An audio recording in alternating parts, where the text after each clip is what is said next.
Hi everyone, it's your boy Ricky here with Honeybee Stamps. Today we're going to be making a card using the latest release, Let's Celebrate.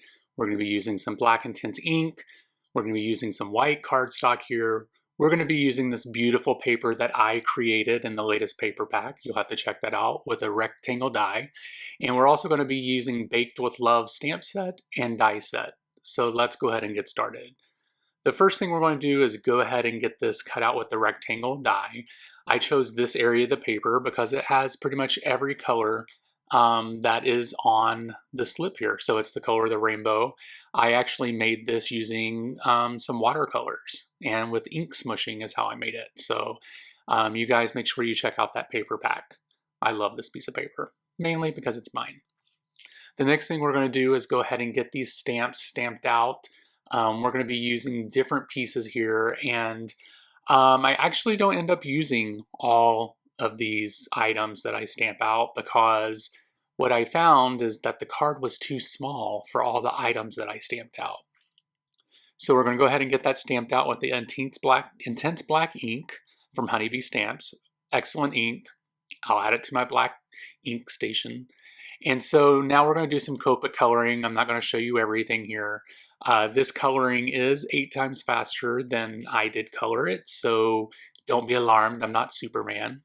But I'm just using various browns here to color in the rolling pin. And I'm just blending from dark to light, light to dark, and all that great stuff. I'm adding some little texture to the handles there, and we'll go ahead and get over to the next step. Now we're going to go ahead and send these through the die cutting machine. Now you'll see that I colored various things here, and you guys, when you Copic color, not everything turns out the way it should. There are some things here that I was just like, whoa, that's super ugly. Pinks and purples are really hard for me in Copic coloring, so I still have to practice a bunch of those. So we're going to cut out some of the items that we're going to be using. I believe it's the bowl, the piping bag, and the rolling pin, and the spoon. So I decided to go with some gray cardstock to go along the back here to give it a little bit of oomph from the white card base that I'm using. We have that cut off. I cut off about 1/4 of an inch from each side. And I'm just checking to make sure everything fits, everything's going to look good. And this is when I realized, oh, the card panel is a little too small for all the items that I have over on the side here. So you're going to see me start playing around and trying to like figure this out, like what's happening, what's going on. And in this, you're going to see me go back and forth, because I am trying to find how is all this going to fit. This is the things that you do not see in card making videos because it takes forever. So the next thing we're going to do now is go ahead and get the sentiment placed onto the card. Now, since I'm going to be covering up this gray piece of paper, I'm going to save some paper here and not waste any and just cut out the middle of this piece of paper. You're going to be covering it up anyway. Why not use the center? That's like one of the things that my friend Melinda has told me about constantly. Use the middle of the paper, especially if you're going to be covering it up. So that's what I did.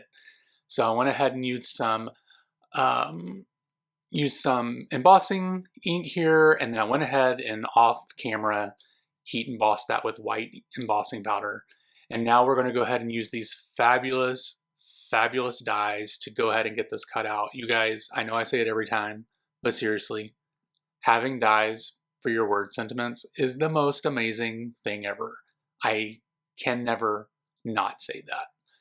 So anyway, look, yeah, so we took out the center here, and now we're going to go ahead and get the other piece of paper, and we're going to go ahead and get that glued down with some honeybee glue. From the honeybee glue tube here. There we go. We're going to go ahead and get that glued down. We're going to go ahead and place it onto the cardstock.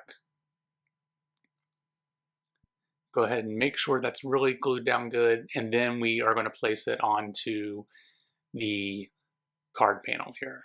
Now I just realized that I put the rainbow paper upside down on the card. Just now realized that. But anyway, the card's getting completed. I want to thank you guys so much for watching this video, and thank you so much for supporting Honeybee Stamps. We truly appreciate it. We hope you enjoy this last release that we had.